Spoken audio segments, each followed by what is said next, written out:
லியோமின் தஷ்ஹஸு ஃபீஹில் அப்சார். கண்ணியத்திற்குரிய சகோதரர்களே, பெரியோர்களே, சூரா இப்ராஹீம் என்கின்ற அத்தியாயத்திலே அல்லாஹ் உலக மக்களுக்கான ஒரு முக்கியமான செய்தியை சொல்லுகிறான். இன்று நம்மிலே பலர் இப்படியான ஏக்கத்தோடு இருக்கிறோம். முஸ்லிம்கள் எங்கே திரும்பினாலும் அடிக்கப்படுகிறார்களே, பாலஸ்தீனத்திலே கொத்து கொத்தாக அங்கே ஒவ்வொரு நாளும் மக்கள் குண்டுகளுக்கு மத்தியிலே உயிரை இழந்து கொண்டிருக்கிறாங்களே அப்படின்றது ஒரு பார்வை. இன்னொரு புறம் பார்த்தா உலகெங்கிலும் பல பாகங்களிலே மதத்தின் பெயரால் தோற்றத்தை வைத்து நம்முடைய அடையாளங்களை வைத்து துன்புறுத்தப்படுவதும் நோவினை செய்யப்படுவதும் உயிரிழப்புகள் ஏற்படுவதும் சர்வ சாதாரணமாக ஆகியிருக்கிறது. தெரியும் நமக்கு நல்லாவே, நியாயம் இல்லாமல் இவங்க பண்ணுறாங்க, அநியாயமாக பண்ணுறாங்க, அட்டுழியத்தினுடைய மொத்த உருவம் இது என்பது நமக்கு மட்டுமல்ல, நடுநிலையான பார்வையோடு இருக்கக்கூடிய எல்லோருக்குமே தெரியும். இப்போ அல்லாஹ்விடத்தில் நாம் இப்படி எதிர்பார்க்கும், ஏன் இப்படி அநியாயமாக மக்களுடைய உயிர் பறிக்கப்படுகிறது? ஏன் இந்த அநியாயக்காரர்களுக்கு ஒரு முடிவே வராதா? இந்த அட்டகாசம் செய்கிறவர்களுக்கு ஒரு முற்றுப்புள்ளியே கிடையாதா அப்படின்னு நீங்களும் நானும் சராசரி மக்களும் யோசிக்கிறோம். அல்லாஹ் அதற்கு பதில் சொல்கிறான். வலா தஹ்ஸபன்னல்லாஹ காஃபிலன் அம்மா யஅமலுல் ஸாலிமூன். நீங்கள் நினைக்காதீர்கள், அநியாயம் செய்யக்கூடியவர்களை விட்டு அல்லாஹ் பாராமுகமாக இருக்கிறான், கவனமில்லாமல் இருக்கிறான் என்று நினைக்காதீங்க. அவங்களெல்லாம் கண்டும் காணாமல் அல்லாஹ் இருக்கிறான் அப்படின்னு நினைச்சிக்க வேண்டாம். சொல்றான் அல்லாஹ், இன்னமா யுஅக்கிருஹும் லியௌமின் தஷ்ஹஸு ஃபீஹில் அப்சார். ஏன் அல்லாஹ் அவர்களை விட்டு வைத்திருக்கிறான் என்றால், இன்னும் நல்ல பண்ணு அநியாயம், இன்னும் கூடுதலாக பண்ணு, இன்னும் பண்ணிட்டே இரு, ஒரு நாள் வரும் தஷ்ஹஸு ஃபீஹில் அப்சார், பார்வைகள் எல்லாம் நிலைக்குத்தி நிற்கக்கூடிய அந்த நாளிலே மொத்தமாக பிடிக்கணும். அவனை மொத்தமாக பிடிக்க வேண்டும் என்பதற்காக வேண்டிதான் அல்லாஹ் விட்டு வைத்திருக்கிறான். நிச்சயம் அல்லாஹ் பிடிப்பான், அந்த பிடியிலே எந்த மாற்று கருத்தும் இல்லை என்று அல்லாஹ் சொல்கிறான். அன்பு சகோதரர்களே, அநியாயம் அது எந்த ரூபத்தில் வந்தாலும் எதிர்க்கப்பட வேண்டியது. நிச்சயமாக அல்லாஹுவின் புறத்திலிருந்தும் அதற்கான தண்டனை உண்டு, அது உலகத்திலும் உண்டு. நாளை ஆகிரத்திலே படுபயங்கரமான பாதாளத்திலே அவர்கள் சிக்கி தவிப்பார்கள் என்று குர்ஆனும் ஹதீஸும் நமக்கு சொல்லுகிறது. அருமை நாயகம் ஸல்லல்லாஹு அலைஹி வஸல்லம் சொன்னார்கள், இத்தகுல் ظுல்ம ஃபஇன்ன ظுல்ம ظுலுமாத்து யௌமில் கியாமா. அநீதம் இழைப்பதை நீங்கள் தவிர்த்து கொள்ளுங்கள். யாருக்கும் எந்த ரூபத்திலும் அநியாயம் செய்தார்கள். உங்கள் பேச்சால் அல்லது நீங்கள் கொடுத்த வாக்கால் அல்லது நீங்கள் நடந்து கொள்ளக்கூடிய நடைமுறையினால் யாருக்கும் நீங்கள் அநீதம் இழைத்து விடாதீர்கள். காரணம், நீங்கள் இழைக்கக்கூடிய அநியாயம் நாளை மறுமையிலே மிகப்பெரிய இருளாக வந்து உங்களை அச்சுறுத்தும், உங்களை பயம்புறுத்தும் என்று அல்லாஹ் குர்ஆனிலே பெருமானா ஸல்லல்லாஹு அலைஹி வஸல்லம் சொன்னார்கள். முஆத் இப்னு ஜபல் என்ற நபி தோழர் யமன் தேசத்திற்கு கவர்னராக ரசூலுல்லாஹ் அனுப்புனாங்க. அவர் அனுப்பும்போது முக்கியமான பல விஷயங்களை சொன்னாங்க. அதுல முக்கியத்துவம் வாய்ந்தது ஒன்று, இத்தகீ தஅவத்தல் மظ்லூம். முஆத், அநியாயம் இழைக்கப்பட்டவனுடைய அந்த நிந்தனை குரலுக்கு நீங்கள் பயப்படுங்கள். அநியாயம் இழைக்கப்பட்டவன் அவனுடைய பத்துஆவிற்கு நீங்கள் பயப்படுங்கள். காரணம் என்னவென்றால், ஃபஇன்னஹு லைஸ பைனஹா வ பைனல்லாஹி ஹிஜாபுன். அவனுக்கும் அல்லாஹ்விற்கும் இடையிலே எந்த திரையும் கிடையாது. அவன் கையேந்தி விட்டால், நம்மால் ஒருவன் பாதிக்கப்பட்டிருக்கிறான், அந்த பாதிக்கப்பட்டவன் கையேந்தி விட்டால் நிச்சயமாக அதற்கு பதில் தருவான் அல்லாஹ். அது இப்ப இருக்கலாம், அல்லது ஒரு வாரம் கழிச்சிருக்கலாம், அல்லது ஒரு மாசம் கழிச்சிருக்கலாம், எப்படியும் நிச்சயம் பதில் கிடைக்கும். அந்த பதில் என்பது நிச்சயம் உண்டு என்று பெருமானார் ஸல்லல்லாஹு அலைஹி வஸல்லம் சொன்னார்கள். எனவே அன்புக்குரிய சகோதரர்களே, பொருளால், நம்முடைய நடவடிக்கைகளினால், நம்முடைய பேச்சினால் யாருக்கும் எந்த சந்தர்ப்பத்திலும் அநீதம் இழைத்து விடக்கூடாது. நாம் நினைக்கலாம், இவர்களிடத்திலே அநியாயம் இருந்தால் இவர்களை தட்டி கேட்பது யார் இருக்கிறார், இவருக்கு செய்யக்கூடியதை யார் வந்து கேட்க போறான், இவங்களுக்கு தான் குடும்பம் இல்லையே, இவங்களுக்கு தான் ஆண் துணை இல்லையே, இவங்கள்ட்ட யார் இருக்கா, நலிந்து போனவர்கள் தானே, பார்த்துக்கலாம் என்று நினைக்கலாம். ஆனால் எல்லாவற்றுக்கும் மேல் அல்லாஹ் ஒருவன் இருக்கிறான் என்பதை அவன் காட்டுவான். இமாம் ஸஹபி என்று சொல்லக்கூடிய மிகச்சிறந்த மார்க்க அறிஞர், சொல்ல போனால் 7ஆம் நூற்றாண்டினுடைய மிகப்பெரிய வரலாற்று ஆசிரியர். அவர்கள் வாழ்ந்த காலத்தில் அவர் ஒரு வரலாற்று ஆசிரியர், அவர் ஒரு மிகப்பெரிய ஒரு முஹத்தீஸ். அதோடு மட்டுமல்ல, உலக மக்களால் போற்றப்பட்டவர். அந்த காலகட்டத்திலே அவர் பல நூல் எழுதியிருக்கிறார். சஹாபாக்களுடைய வரலாற்றை எழுதுகிற சியரு அலாமின் நுபலா என்று சொல்லக்கூடிய ஒரு நூல், அதி அற்புதமான நூல். இஸ்லாத்தின் வரலாற்றை சொல்லித் தருகிற தாரீஹுல் இஸ்லாம் என்று சொல்லக்கூடிய ஒரு நூல், இப்படி பல நூல்கள் எழுதியிருக்கிறார். அந்த நூலில் ஒரு நூல் அல் கபாயிர் என்று சொல்லக்கூடிய ஒரு நூல்.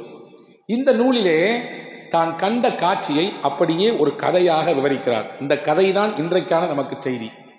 இமாம் தஹபி, அல் ஹாஃபிது தஹபி ரஹ்மஹுல்லா, அவங்க பேருக்கு பின்னாடியே தஹப் அப்படின்னாலே அரபில தங்கம் என்று அர்த்தம். தங்கத்தை எப்படி மக்கள் அதிகமாக வாங்குவாங்களோ, மக்களுடைய பயன்பாட்டில் முக்கியத்துவமாக எப்படி தங்கம் இருக்குதோ அந்த மாதிரி தங்கமான மாமனிதர் இவர். அந்த இமாம் தஹபி தன்னுடைய நூல் கபாயிரில் எழுதுகிறார்கள்.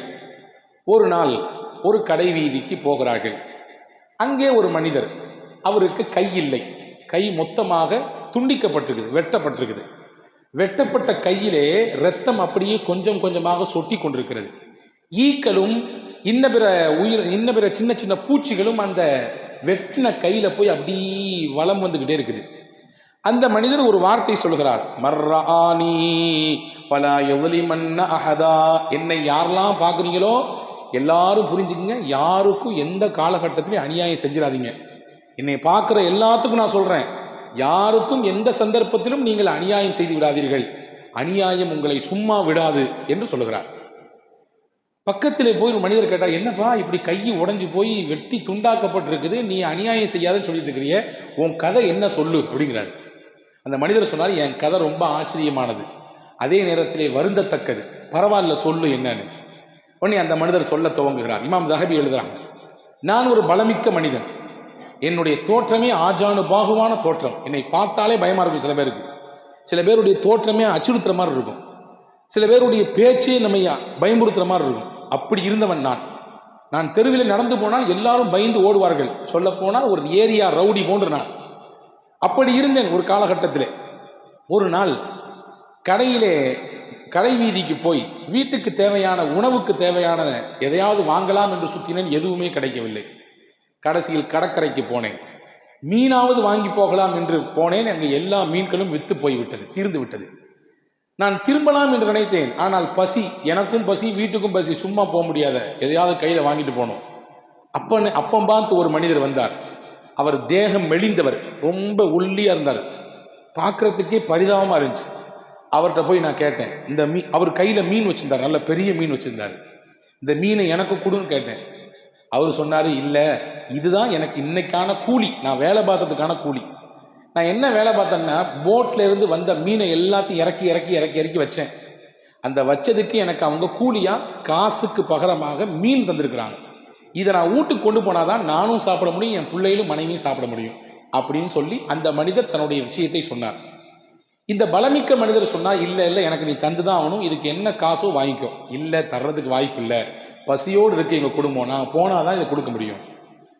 தரமாட்டியா, நான் கேட்கிறேன் நீ தரமாட்டியா என்று கேட்டு ஓங்கி ஒரு அடி கொடுத்தார். செவுட்டிலே விட்டார் ஒரு அடி. அடிச்சுட்டு கையில் இருந்த மீனை பிடுங்கிட்டு போயிட்டார். நேராக போனார் வீட்டில் போய் நல்ல பிரம்மாண்டமான மீன், நல்ல பெரிய மீன் நன்றாக சமைத்தார். அங்கே குடும்பம் சேர்ந்து சாப்பிட்டார்கள். ஒரு சில நாட்கள் கழிந்தது. அந்த பலமிக்க மனிதர் திடீரென்று அவருடைய கையிலே இந்த தஷஹுதுடைய விரல் இருக்குது, இந்த விரலிலே ஒரு சின்ன கீறல், அந்த கீறல் ஏற்பட்டு அது அப்படி புண்ணா மாறுது. அந்த புண் ஒரு இரு நாட்களிலேயே அப்படி விரலெல்லாம் பரவுது. பரவுன உடனே வலி தாங்க முடியல, பொறுக்க முடியல. போய் டாக்டர்கிட்ட போய் பார்க்குறாரு. இல்லை இந்த விரல் ஃபுல்லாக அடிபட்டு போச்சு, இந்த விரலை நீங்கள் கட் பண்ணணும் அப்படின்னு சொல்லிடுறாரு டாக்டர். இந்த விரலை கட் பண்ணாதான் அடுத்தடுத்த விரலுக்கு இது பரவாமல் இருக்கும். கட் பண்ணியாச்சு. இன்னும் சில நாட்கள் கழிகிறது. இரண்டாவது இந்த நடு விரலிலே அதே போன்று புண், அப்படியே வலிக்கிறது. மறுபடியும் போகிறார், இந்த விரலையும் கட் பண்ணணுங்கிறார் டாக்டர். இல்லைன்னா மொத்தமாக பரவிடும். இப்படி ஒவ்வொரு விரலாக கட் பண்ணி 5 விரலும் இல்லை, ஆனாலும் புண்ணு நிற்கிற மாதிரி தெரியல. டாக்டர் கடைசியாக சொன்னார், மணிக்கட்டை ஃபுல்லாக கட் பண்ணிடணும், இல்லாட்டி கை முழுக்க பழவிடும். பரவாயில்ல, கட் பண்ணி எடுத்தாச்சு. இன்னும் நிற்பதை போன்று தெரியவில்லை. அப்படியே அந்த கை ஊசுகிறது, புழுக்கிறது, புழுவாக பெரிய பிரச்சனை வந்துட்டே இருக்குது. கடைசியாக டாக்டர் சொன்னார், இந்த வரைய மன்கிப் இது சொல்லுவாங்க, தோல் வரை வெட்டி எடுத்தாதான் உடம்புலாம் பரவாமல் இருக்கும். இதை செய்யாட்டி உடம்பு முழுக்க பரவிடும், எடுத்துடலாமான்னு கேட்டார். பரவாயில்ல, உடம்பை காப்பாற்ற ஒரு கை போனாலும் பரவாயில்ல. இப்படி இருக்கும் நேரத்திலே இந்த பலமிக்க மனிதர் கூனி குறுகி போய்விட்டார், நோயினால், நொம்பனத்தினால். ஆமாம், எவ்வளவுதான் பலமிக்கவராக இருந்தாலும் நோய் என்ற ஒன்று ஒருவனை தாக்கிவிட்டால் அவன் மொத்த பலமும் குறைந்துவிடும். அப்படியே அவர் பலமில்லாதவரை போன்று ஆகிவிடுவார் இல்லையா? அந்த நேரத்தில் இவரை சந்திக்க இவர் நண்பர் வந்தார். வந்தவர் கேட்டார், என்னையா இப்படி இருக்குத, நல்லா இப்படி பாஜான பாகமான உடல்ல இருந்தவர் இப்படி கையெல்லாம் போயிடுச்சு, என்ன கதை உன் கதை, நீ என்ன செஞ்ச மாதிரி தெரியல, எதையாவது நினைச்சுப்பாரு, நீ இந்த கையால் ஏதாவது செஞ்சிருக்கியா? பாவம், எனக்கு ஞாபகம் இருக்கு ஒன்னே ஒன்று, அந்த பலமில்லாத மனிதர் மீன் வாங்கணும்னு நான் போனேன், அவர் மீனை கொண்டு வந்தார், கேட்டேன் தரல, ஓங்கி செவிட்டிலே ஒரு அடி விட்டு நான் வாங்கிட்டு வந்த மீனை. இந்த நண்பர் சொன்னாராம், உன் கையின் இழப்புக்கு அதுதான் காரணம், எப்படியாவது தேடி கண்டுபிடித்து அந்த மனிதரிடத்திலே நீ அநியாயம் செய்திருக்கிறாய், போய் மன்னிப்பு கேட்டு நீ அந்த வாங்கின மீனை ஹலால் ஆக்கிக்கொள் என்று சொல்லிவிட்டு போய்விட்டார். இவர் அலைகிறார், திரிகிறார், தேடி பார்க்கிறார், எங்கே பார்த்தாலும் கிடைக்கவில்லை. கடைசியில் அவர் போன அதே இடத்திற்கு கடற்கரைக்கு போனார். அதே மாதிரி அந்த மெலிந்த மனிதர் அதே போன்ற ஒரு மீனை தூக்கி கொண்டு வந்தார்.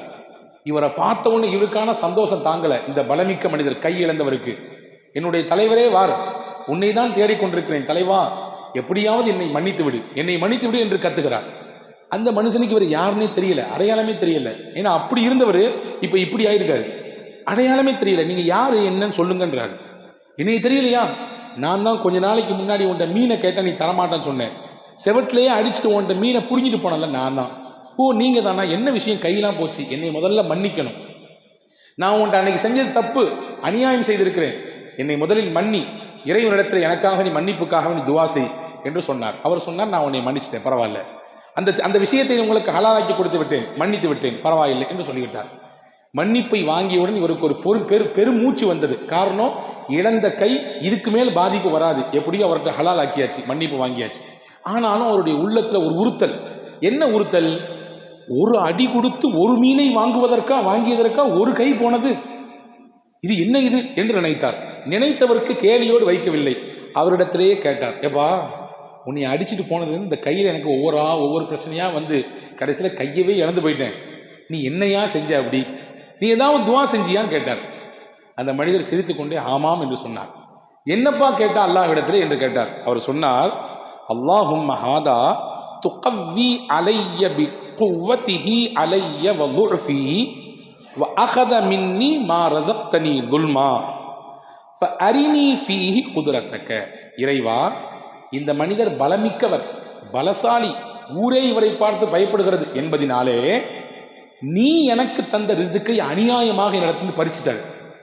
இவர் நினைக்கிறாரு இவரை யாரும் தட்டி கேட்க மாட்டாங்கன்னு நினைக்கிறாரு. இவர் நினைக்கிறாரு நம்மளை கேட்கறதுக்கு உலகத்துல எந்த பையன் இருக்கான், இந்த ஊர்ல யார் இருக்கா, நாம தான் பெரிய ஆளு என்ற திமிரில இவர் என்னை அடித்து விட்டார். இப்ப நான் ஓன்ட்ட கேட்கறது, ஃபஅரினி ஃபீஹி குத்ரத்தக, உன் சக்தி என்ன என்பதை இவருக்கு காத்து, உன் சக்தி என்ன என்பதை இவருக்கு நீ காட்ட வேண்டும் என்று நான் அல்லாஹ்விடத்திலே சொன்னேன். அல்லாஹ்வின் சக்தி நம்மள்கிட்ட காட்டினா படுமா, தாங்க முடியுமா? இறைவன் சக்தியை காட்டிவிட்டான். எந்த கையை கொண்டு என்னை அடித்தாயோ அந்த கையவே இல்லாமல் ஆக்கிவிட்டான். இதுதான் இறைவன் சக்தி. இந்த வரலாற்றை எழுதிவிட்டு அந்த மனிதர் சொல்கிறார், எனவே தான் நான் சொல்லுகிறேன், அநியாயம் யாருக்கேனும் இழைக்க வேண்டும் என்று சிந்தனை யாருக்கேனும் இருந்தால் என்னை பார்த்து படிப்பின் எடுத்துக்குங்க, என்னை பார்த்து கொள்ளுங்கள். நான் ஒருவருக்கு செய்த அநியாயத்தினால் என் கையை இழந்து விட்டேன். இது கையாக இருக்கலாம், சில நேரங்கள் உயிர் கூட பறிபோவதற்கு அது காரணமாக ஆகிவிடலாம் அநியாயம். எனவே அநியாயம் செய்யாதீர்கள் என்று அந்த மனிதர் சொன்னதை இமாம் தஹபி ரஹிமஹுல்லாஹ் அவர்கள் சொல்கிறார்கள். எனவே அன்பு பெருமக்களே, இதைதான் அல் குர்ஆன் சொல்கிறது, யாருக்கு எந்த ரூபத்திலும் அநியாயம் செய்து விடக்கூடாது. எனவேதான் நான் சொன்னேன், அந்த அநியாயம் பேச்சால் இருக்கலாம், கொடுத்த வாக்குறுதியாக இருக்கலாம், காசு பணமாக இருக்கலாம்,